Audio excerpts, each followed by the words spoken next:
Pemimpin komuniti kampung bertanggungjawab memastikan kelestarian alam sekitar terus dipelihara terutama di kawasan luar bandar. Ini boleh dilakukan dengan berkongsi ilmu dan panduan diperoleh menerusi kursus dihadiri kepada penduduk setempat. Menteri Pembangunan Luar Bandar Datuk Jahid Jahim berkata, perkongsian ini penting dalam usaha meningkatkan kesedaran mengenai penjagaan alam sekitar serta manfaatnya dalam kehidupan seharian. Jadi perlu mereka ini diberi bimbingan, pengetahuan sebab pengurusi kepimpinan JKK ini sentiasa berubah. Jadi kalau tidak berubah pun yang baru datang yang tahun-tahun yang berikutnya sentiasa diperingatkan. Datuk Jahid yang juga Adun Tamparuli berkata demikian kepada RTM selepas merasmikan penutupan program kelestarian alam sekitar bagi Jawatankuasa Kemajuan dan Keselamatan Kampung JKKK Siri 1 di Tuaran. 144 pengerusi JKKK bagi kawasan Tamparuli dan Kiulu menyertai program berkenaan yang dianjurkan bersama Kementerian Pembangunan Luar Bandar, Pejabat Daerah Kecil Tamparuli dan Pejabat Daerah Kiulu. Sejumlah RM20,000 diperuntukkan kepada Pertubuhan Pemulihan dalam komuniti PPDK Cawangan Penampang. Ia bertujuan menaik taraf fasiliti serta memenuhi prasarana yang diperlukan pertubuhan tersebut di sekitar Penampang. Menurut Ahli Parlimen Penampang, Datuk Iwan Benedict, ia merupakan sebahagian rancangan Malaysia ke-13 RM ke-13 serta Pelan Pembangunan Penampang 2024-2035 bagi meningkatkan kemudahan serta keperluan masyarakat berkeperluan khas. Salah satu tumpuan dalam rancangan Malaysia ke-13 ini adalah melihat kepada penambahbaikan masyarakat yang berkeperluan khas, termasuklah juga kepada aging society. Itu telah dibincangkan di peringkat Kerajaan Persekutuan dan akan diberi fokus di dalam rancangan Malaysia ke-13. Datuk Iwan ditemui media selepas merasmikan Pesta Keamatan Anjuran PPDK Cawangan Penampang. Bagi ibu bapa, penganjuran program bertepatan bagi memberi kegembiraan kepada kanak-kanak berkeperluan khas. Sekaligus membuka ruang kepada mereka untuk mempelajari kaedah penjagaan lebih efektif golongan tersebut. Disebabkan ada event macam ni, diorang lebih aware lah sebab kostum pun pakai tiba-tiba kena bagi pakai untuk ini kan.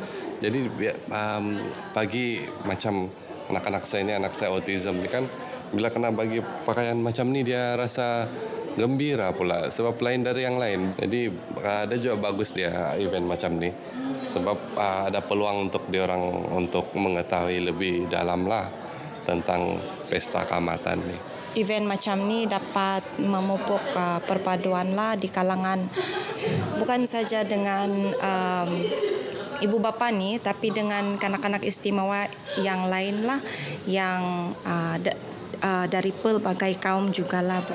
Bagi pendedahan luar lah sama anak saya ni sebab dia autism kan. So biasanya dia akan kalau dia dia kuat memberontak macam gitu.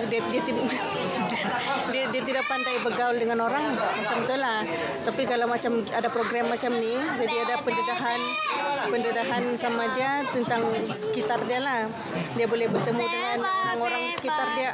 Acara begini membawa impak yang positif lah supaya mereka ada lebih mengenali antara satu sama lain. Kami sebagai ibu bapa dapat mengenali antara satu sama lain, berkongsi cara untuk macam menjaga mereka sebab orang adalah istimewa. Dan lebih 40 pelatih PPDK Cawangan Penampang memeriahkan sambutan Pesta Keamatan ini.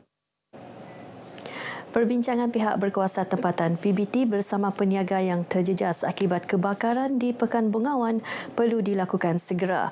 Perbincangan tersebut penting bagi memastikan perancangan dan keperluan kesemua peniaga terlibat dipenuhi.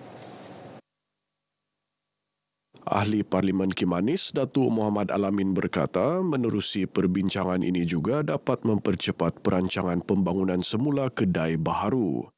Pihaknya juga sentiasa menyokong sebarang usaha membangunkan semula kawasan berkenaan termasuk melalui kerjasama dengan pemaju yang disyorkan oleh PBT. Oleh kerana Pekan Bengawan ini adalah di bawah kawasan perkadaran. Rating area, Majlis Daerah Papar. Jadi saya fikir saya minta juga kepada Majlis Daerah Papar kalau boleh mengadakan sedikit perbincangan.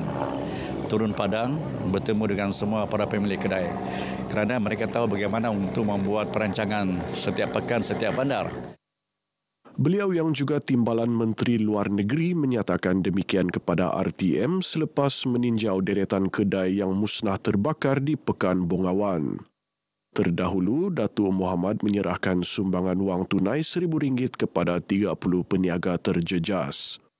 Sekurang lepas RM1,000 pun, dan banyak pun, sikit-sikit pun boleh, alhamdulillah juga lah. Orang bilang lah kan, syukur juga lah. Kebakaran pada Selasa lepas memusnahkan 3 deretan bangunan kayu berusia lebih 80 tahun di Pekan Bongawan. Peniaga gerai tepi jalan berlesen di Sepitang ditegaskan untuk bersama-sama menjaga imej baharu Sepitang bersih dan indah. Ini kerana daerah tersebut sentiasa menjadi tumpuan persinggahan pengunjung luar, khususnya dari Sarawak dan negara jiran Brunei yang masuk ke negeri ini. Satu, barangan yang dijual adalah berkualiti, sedap. Yang kedua, bersih.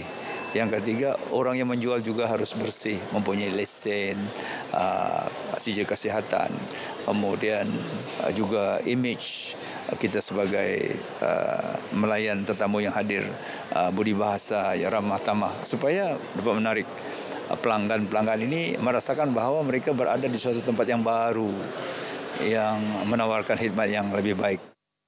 Datuk Dr. Yusof ditemui RTM selepas majlis penyampaian bantuan sekali bayar kepada peniaga-peniaga gerai tepi jalan yang berlesen daerah Sepitang di Sepitang. Dalam perkembangan berkaitan, beliau meminta agar Perbadanan Pembangunan Minyak dan Gas Sabah SOGDC memberi ruang kepada peniaga membuka gerai jualan untuk keperluan pekerja-pekerja SOGDC. Beliau juga meminta peniaga mengambil inisiatif mengikuti latihan keusahawanan bagi membangunkan perniagaan mereka. Kajian mengenai cadangan Sabah sebagai salah satu tapak pelancaran roket dijangka siap hujung bulan ini. Hasil kajian akan diserahkan kepada Kementerian Sains, Teknologi dan Inovasi (MOSTI) untuk tindakan lanjut. Kajian itu akan dilengkapkan pada hujung Julai lah. Selepas kajian kita boleh merangka fasa-fasa pelaksanaan. Pertama sekali daripada fasa pelaksanaan tu kita akan kenal pasti jumlah bajet yang diperlukan lah. Beliau ditemui pemberita selepas Majlis Anugerah Perkhidmatan Cemerlang tahun 2024 Kementerian Sains, Teknologi dan Inovasi. Sebelum ini, beberapa kawasan strategik di pantai timur Sabah sedang dikenal pasti bagi cadangan pembangunan tapak pelancaran roket dan salah satunya dalam Parlimen Lahad Datuk. Festival Kebudayaan Antarabangsa Tawau FKAT kembali lagi pada 2 Ogos depan. Program anjuran Majlis Perbandaran Tawau MPT yang memasuki tahun ke-10 penganjurannya akan disertai beberapa negara ASEAN, antaranya Indonesia, Brunei Darussalam, Filipina dan Thailand serta negara dari Timur Tengah. Pembantu Menteri kepada Ketua Menteri Datuk Nizam Abu Bakar Titingan yang juga penasihat FKAT berkata, festival ini merupakan antara program yang berjaya menarik ramai pengunjung ke Tawau. Inilah satu platform yang boleh kita gunakan untuk memperkenalkan Tawau sebagai salah satu tempat dan perbandaran di mana pertemuan pelbagai budaya Malaysia, Indonesia, Filipina, Brunei di Tawau, dan sudah pasti ini akan memberi limpahan ekonomi. Datuk Nizam ditemui media selepas melakukan kunjungan hormat kepada Yang di-Pertua Negeri Tun Musa Aman di Istana Seri Kinabalu. Penganjuran tahun ini dijangka mampu menarik lebih 50,000 pengunjung dari dalam dan luar negara. Baik, sekian paparan berita pagi Sabah kali ini. Menyusul selepas ini berita pagi Sarawak bersama Lydia Yusrina di Kuching. Dari sungai hingga segara, Palestin pasti merdeka.